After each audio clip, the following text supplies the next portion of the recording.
അപ്പൊ മക്കളെ, നിങ്ങൾ കേട്ട വാർത്ത ശരി തന്നെയാണ്. ഇനി മുതൽ നിങ്ങൾക്ക് ശനിയാഴ്ചയും വർക്കിംഗ് ഡേ ആയിരിക്കും.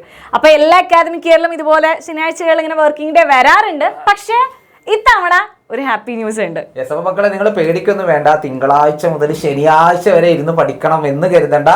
തുടർച്ചയായിട്ട് 6 ദിവസമൊന്നും നിങ്ങളെ പഠിപ്പിക്കാൻ വേണ്ടി പോകുന്നില്ല. കുറച്ച് സെലക്റ്റഡ് ആയിട്ടുള്ള കുറച്ച് സാറ്റർഡേസ് മാത്രമാണ് നമുക്ക് ഇങ്ങനെ പ്രവൃത്തി ദിനം ആക്കിയിട്ടുള്ളത്. ഏതൊക്കെയാണ് നമുക്ക് ഡീറ്റെയിൽ ആയിട്ട് നോക്കാം.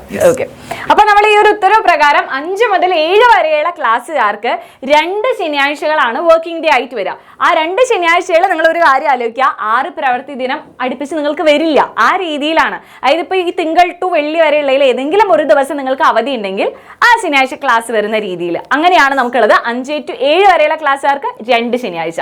ഇനി 8 മുതൽ 10 വരെയുള്ള ക്ലാസ്സുകൾക്ക്, അതായത് ഹൈസ്കൂൾ വിഭാഗത്തിന് ആഴ്ചയിൽ 6 പ്രവൃത്തി ദിനം തുടർച്ചയായി വരാത്ത 6 ശനിയാഴ്ചകളും 2025-26 അധ്യയന വർഷം പ്രവൃത്തി ദിനമാക്കിയിട്ടുണ്ട്. 1 മുതൽ 4 വരെയുള്ള ക്ലാസ്സുകൾക്ക് ഹാപ്പി ന്യൂസ്, അധിക പ്രവൃത്തി ദിനങ്ങളൊന്നുമില്ല എന്ന് പറയുന്നത്. ഓക്കെ, കൃത്യമായിട്ട് ഏതൊക്കെ ശനിയാഴ്ച ആണെന്ന് കൊടുത്തിട്ടുണ്ട് കേട്ടോ. അതായത് UP ലെവലിലുള്ളവർക്ക് 5 മുതൽ 7 വരെയുള്ള ക്ലാസ്സുകൾക്ക് ഏതൊക്കെയായിരുന്നു? 26-ാം തീയതി, അതായത് ജൂലൈ 26-ാം തീയതിയും അതുപോലെ തന്നെ 25-ാം തീയതി, ഒക്ടോബർ 25-ാം തീയതിയാണ് നിങ്ങൾക്ക് വർക്കിംഗ് ഡേ ആയിട്ട് ഉണ്ടായിരിക്കുക. ശനിയാഴ്ചയാണ് 5-ാം ക്ലാസ് മുതൽ 7-ാം ക്ലാസ് വരെയുള്ളവർക്ക് അധികമായിട്ട് വർക്കിംഗ് ഡേ ആക്കിയിട്ടുള്ളത്. അതുപോലെ തന്നെ ഹൈസ്കൂളിൽ 6 ശനിയാഴ്ച എന്ത് ചെയ്തിട്ടുണ്ട്? വർക്കിംഗ് ഡേ ആക്കിയിട്ടുണ്ട്. അത് ഏതൊക്കെയാണ്? 8 മുതൽ 10 വരെയുള്ള ക്ലാസ്സുകൾക്ക്. അതിൽ ഒന്ന് 26 തന്നെയാണ്, ജൂലൈ 26. പിന്നെ വരുന്നത് നിങ്ങൾക്ക് ഓഗസ്റ്റ് 16, പിന്നെ വരുന്നത് ഒക്ടോബർ 4-നും ഒക്ടോബർ 25.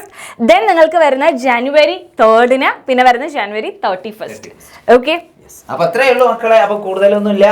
ശനിയാഴ്ചയും നമ്മൾ എന്ത് ചെയ്യണം? നമ്മൾ കഷ്ടപ്പെട്ടെങ്കിൽ മാത്രമേ എന്ത് ചെയ്യുള്ളൂ, നല്ല റിസൾട്ട് ഒക്കെ ഉണ്ടാവുള്ളൂ. ഗവൺമെന്റ് അതിന് വേണ്ടിയിട്ടുള്ള കാര്യങ്ങളാണ് ചെയ്യുന്നത്. അപ്പൊ ഇവർ വിചാരിക്കുന്നത് എന്തിനു വേണ്ടിയിട്ടാണെന്ന്, നമുക്ക് കറക്റ്റ് ആയിട്ടുള്ള അറ്റൻഡൻസും കാര്യങ്ങളൊക്കെ കറക്റ്റ് ആക്കാൻ വേണ്ടിയിട്ടാണ് ഇതുപോലെ എക്സ്ട്രാ വർക്കിംഗ് ഡേയ്സും കാര്യങ്ങൾ വരുന്നത്. പക്ഷെ ഇത്തവണ കൂടുതലൊന്നുമില്ല. 5 to 7 വരെയുള്ളവർക്ക് 2 ദിവസം എക്സ്ട്രാ പഠിക്കണം. അതുപോലെ തന്നെ ഹൈസ്കൂളിലാണെങ്കിൽ 6 ദിവസം കൂടി. അത്ര മാത്രമേ ഉള്ളൂ. വളരെ സിമ്പിൾ. അതൊക്കെ കൂളായിട്ടാണ് പൊക്കോളും. നിങ്ങൾ വിചാരിക്കുന്ന ടെൻഷൻ ഒന്നും ആവണ്ട. അപ്പോ ഒരു വീഡിയോ നിങ്ങൾക്ക് എന്താ പറയാ ഗുണമായി തോന്നി, അല്ലെങ്കിൽ നിങ്ങൾക്ക് ഇൻഫോർമേറ്റീവ് ആയിട്ട് തോന്നിയിട്ടുണ്ടെങ്കിൽ തീർച്ചയായിട്ടും താഴെ എന്ത് ചെയ്യണം? കമന്റ് ചെയ്യണം. ഈ ശനിയാഴ്ച ഞങ്ങൾക്ക് ഒരു പ്രശ്നമല്ല എന്ന് എല്ലാവരും കമന്റ് ചെയ്യുക. മാക്സിമം ഫ്രണ്ട്സിലേക്ക് എന്ത് ചെയ്യുക? ഷെയർ ചെയ്ത് കൊടുക്കുക. ഇതുപോലെ ഇമ്പോർട്ടന്റ് ആയിട്ടുള്ള ഒരുപാട് അപ്ഡേറ്റ്സ് നമ്മുടെ ചാനൽസിൽ നമ്മൾ ഇടുന്നതായിരിക്കും. അപ്പൊ എല്ലാവരും ചാനൽ ഒന്ന് സബ്സ്ക്രൈബ് ചെയ്ത് വയ്ക്കാനായിട്ട് മറക്കരുത്. ഓക്കെ.